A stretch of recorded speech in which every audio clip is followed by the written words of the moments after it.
Welcome to Chapter 4, Acid-Base. In this chapter, we will deal with important processes for geochemistry and important processes for the development and sustainability of life on this planet. Acid-base reactions are key processes in most ecosystems on the Earth. They are part of the process regulating the element cycling, and especially when you're dealing, for example, with weathering, the chemical weathering of rocks of the lithosphere. So processes of acid-base are key processes at the biosphere, lithosphere, hydrosphere, and atmosphere interface. As an example, of course, the lithosphere and the environment is setting us the stage for life to grow, and life we will see like a neutral pH, not too much acid and not too much base. And we'll see how the lithosphere is regulating this pH value in order for life to thrive. And also, life can affect the condition, the pH, acidity, and basicity of an ecosystem by their metabolism, by the way they are actually getting the energy and the food source, the source of carbon. So, at the end of this chapter, you are supposed to understand the meaning of a pH, of a pK, the notion of alkalinity, and do basic calculation. You'll have a couple of exercises. You will also be more familiar with the carbonic acid system, a very important system at the surface of the Earth for most ecosystems. Notion of alkalinity, acidity, buffering, and titration. That's also something you will be able to understand and make some slight calculation. Buffering processes are very important, as we already discussed, for setting an habitable planet to get environments where life can actually thrive. This is a notion that we will spend a little bit of time explaining. And let's start with some definition and defining what a pH and a pK is. There is different definition of an acid and a base, and historically the first one that introduced a good definition for an acid and base is a Swedish scientist, a very famous one who got the Nobel Prize, Svante Arrhenius, was one of the first to propose a definition for an acid, and an acid for him was a substance that would increase the concentration of H plus in solution. And a base, this is for an acid, and a substance that would increase the concentration of OH minus in solution would be called a base. An example here, a good base, for example, a common Arrhenius base would include group 1 and group 2 for base. We'll have group 1 and 2 of the periodic table associated with an OH minus. Example, the lithium hydroxide, the boron hydroxide 2, because you have 2 valence electrons for the boron, or the very famous NaOH, the sodium hydroxide. So you understand that those components, when moved into water, will dissociate NaOH plus water will give you Na plus OH minus plus H2O. And this will then increase the concentration of OH in solution. Acid would be the opposite way, will be in the group 6 and 7, with an example for acid group 6 and 7, for example, with a key acid HCl. I'm sure you have heard about this hydrochloric acid, hydrochloric acid, dissociating into H plus and Cl minus. So that is the definition by Arrhenius. The problem with that is some base doesn't include OH hydroxide ion. This is a classical base here, but some base, for example, methylamine with the formula NH2. This, if you look at Arrhenius, it doesn't include any OH. The problem is when you mixing this substance, this methylamine, and water, what you're creating is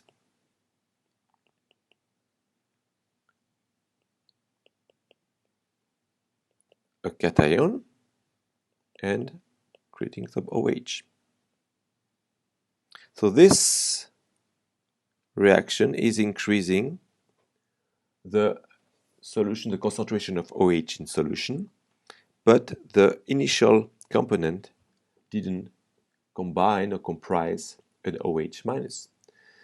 So in order to work also with gas, what you're doing with dealing with HCl as a gas? You're putting HCl as a gas, and that's an acid. But if you're not mixing that in water, this is not going to work in terms of the definition of Arrhenius. This is why Bronsted and Lowry, two chemists who work in parallel on those issues and came out more or less with the same solution, define the acid and base slightly differently. And that is the definition we will use. So the definition of an acid is a substance that is able to donate a H plus, a proton, and a base will be a substance able to accept H plus. So this is not including any hydroxide or any OH minus. It's only dealing with H plus. And this is, you will see, comparable a little bit to the redox chapter you will have after this one, when we're dealing with electron. Acid-base reaction is dealing with the exchange of electron. I can accept electron, I can donate electron. So I want you to think about a substance in the acid-base world as able to give a proton or accept a proton. So another important definition is, of course, if an acid such as HCl is an acid because it can give a proton, is giving a proton in solution. It's giving you Cl minus plus H plus. Okay, so this will lose the H plus. So this is the acid, and this is the proton. So what is that? This is what we call the conjugate base.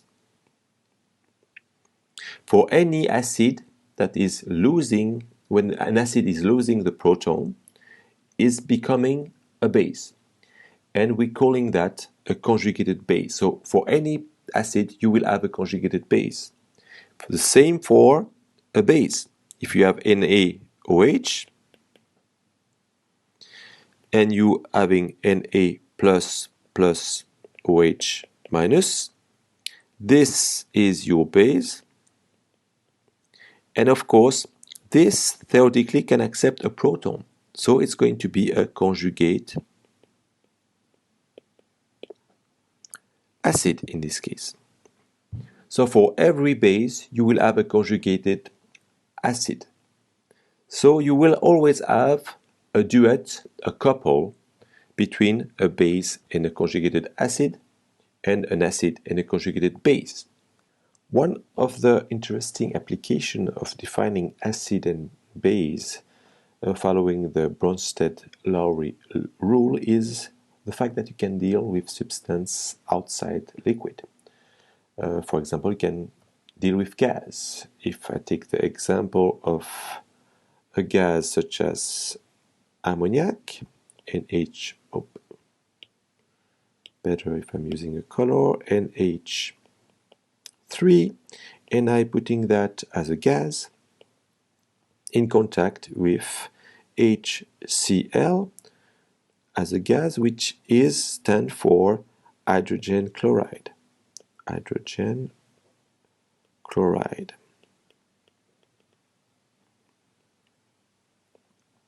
And this is ammonia as a gas. So to understand what is happening with those two substances, we are going to draw the Lewis structure for those two components. For the NH3, the N is part of the group 5. So you have 5 valence electron plus 3 is going to be 8. So we have N plus your 3H here. And you have 2, 3, 2, 4, 6, and you need 2 additional valence electrons to have your 8 total. In terms of formal charges, the nitrogen is perfectly fine. You see that is group 5, so you have 1 of that, 2, 1, 1, it's going to be 5. Plus your hydrogen chloride, which is a gas. You'll see that when it's a gas, HCl is called hydrogen chloride, and when it's mixed into water, it's becoming the hydrochloric acid. The hydrochloric acid is just the dissolution of this gas into the water. And because you can put a lot of this gas in those water, you can reach a higher concentration, around 35-36% of HCl into water. So here, in this case, if you want to have the Lewis structure of this HCl here, we have the chloride, charge negative. Cl is group 7, so 7 valence electron, plus 1, 8. So we have 2 here, we need 1, 2, 3, 4, 5, 6 more. This is very interesting because when you're putting that together, you understand that this structure is close to this famous noble gas structure, and here you have a negative charge and you have a positively charged zone here because the HCl molecule is a strong dipole. You have a strong difference in electronegativity between the chloride, which has a higher electronegativity, and H that's a little bit slower, around 2.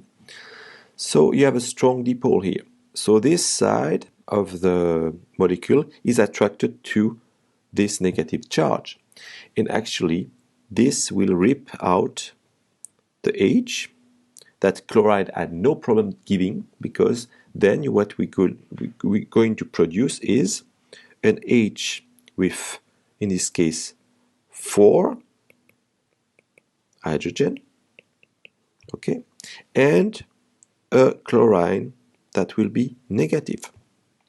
In this case, it will be 1, 2, 3, 4, 5, 6, 7, 8. Meaning you need to have 7, because it's group 7 in your periodic table. You have too many charge here. Nitrogen in the formal charges will be this half of that, half of that, half of that, and half of that. You have 4 charges, and you need 5. So you are positively here. So you're creating not a covalent bond in this case. What you're creating is a salt. In this case, you can define a relationship between a base, which is ammoniac, and think there's 1M at ammoniac, and an acid interaction within a gas that is not increasing the proton or something like that, that we will deal with in solution. From now on, we will deal mostly with solution. But if you want to deal with gas and acid and base, you can absolutely do that using the Bronsted-Lowry definition. Let's look at the example of hydrochloric acid to see how acids act with water or react with water. So we saw that the HCl originally is a gas. We call that hydrogen chloride. Hydrogen chloride. And when you mix it with water, okay, it becomes HCl aqueous, which is called hydrochloric acid.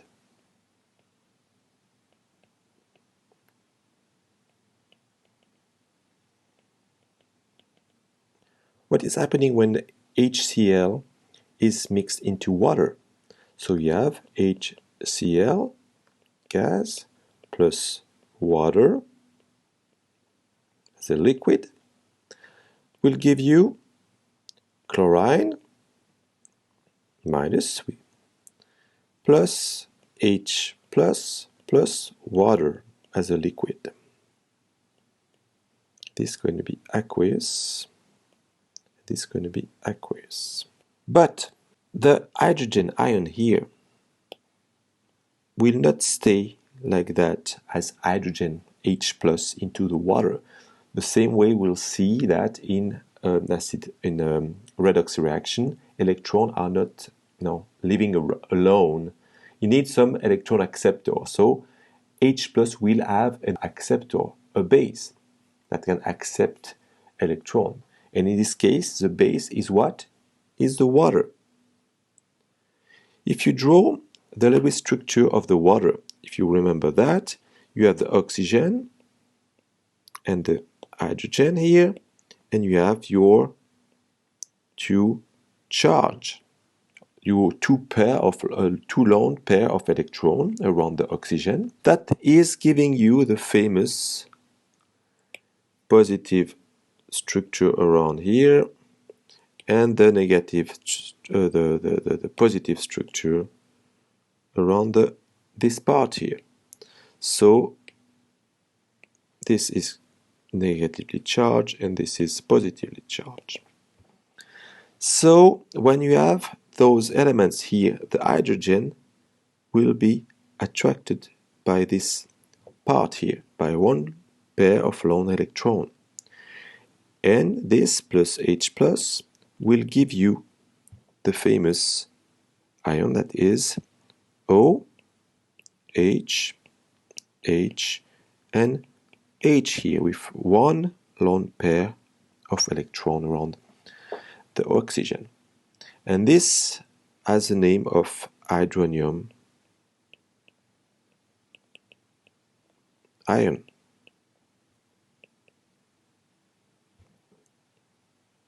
So if you can write that at the end, it's going to be Cl aqueous plus H3O plus.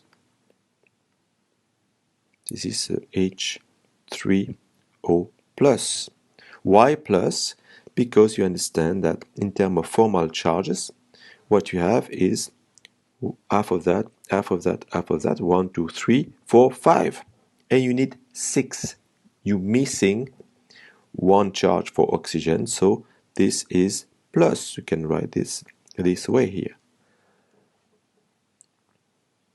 Let's write it the right way. Plus here. So this is how you're forming that, because the oxygen, the water molecule will absorb this proton from the HCl. So when HCl is mixed into water, chlorine doesn't hold for the hydrogen, it holds the lone pair of electrons.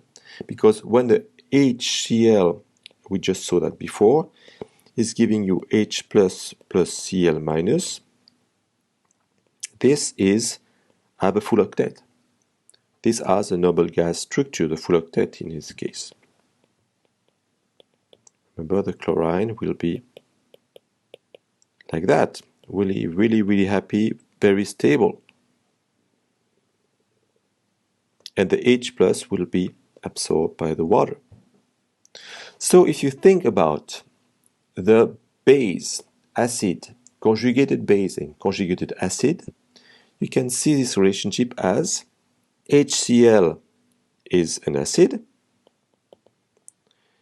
its conjugated base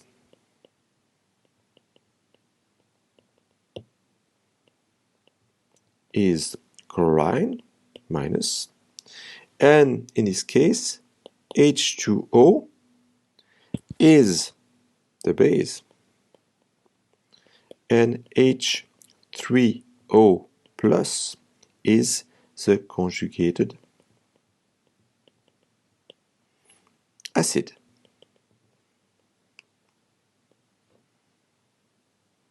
So in this case, water will act as a base. When you take the case of a base, let's keep this here, have a different color. We have in this case green, a base. What you want to do is mix a base such as NaNH3, the famous ammoniac gas that we used before for the demonstration with the hydrogen chloride, plus water will give you what? Let's draw a Lewis structure again. We have the N, we know that we have the H, and we have the lone pair of electrons here, and we have our famous water molecules with the oxygen here, and the H here. So you're putting that together here. What will happen? In this case, again, let's use some color. The red for the positive charge. This is positive. This is positive, sorry. This is, the red is negative. You understood, you corrected me. So what we have is a positive part around here. And we have a negative pair here. So this will be attracted to this. So the idea here is this affinity will, this molecule will grab one H plus from the water, because the affinity for hydrogen from nitrogen is higher than oxygen. The electronegativity is higher for oxygen than nitrogen. So oxygen will grab and keep the electron, but will let go the hydrogen that will be grabbed by the ammoniac. In this case, what you're going to produce is NH, in this case 4, right? Plus, and you're removing that here, but the two electrons will stay with the oxygen. So you will have a OH with 1, 2, 3, 4, 5, 6. The two charge here that were shared by the oxygen and hydrogen will stick with the oxygen because the oxygen is way more electronegative, is craving for the electron, and the H will move to the ammoniac side. In this case here, again, formal charges here, half of that, half of that, half of that, 4. N is in the 5th group, we're missing 1, so this is plus. And is here, in this case, what you have here is the oxygen is supposed to have 6 valence electrons. The formal charge is 1, 2, 3, 4, 5, 6, 7. 1 too many. Let's try the different color because the color red is not very obvious here. The plus and the minus here. So here you're creating a OH minus. So if I want, going back to our equation on the top here, this will give you NH4 plus OH minus.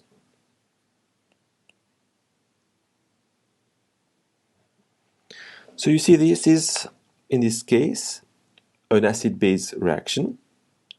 You don't have, and you're creating OH from a base that is not containing OH.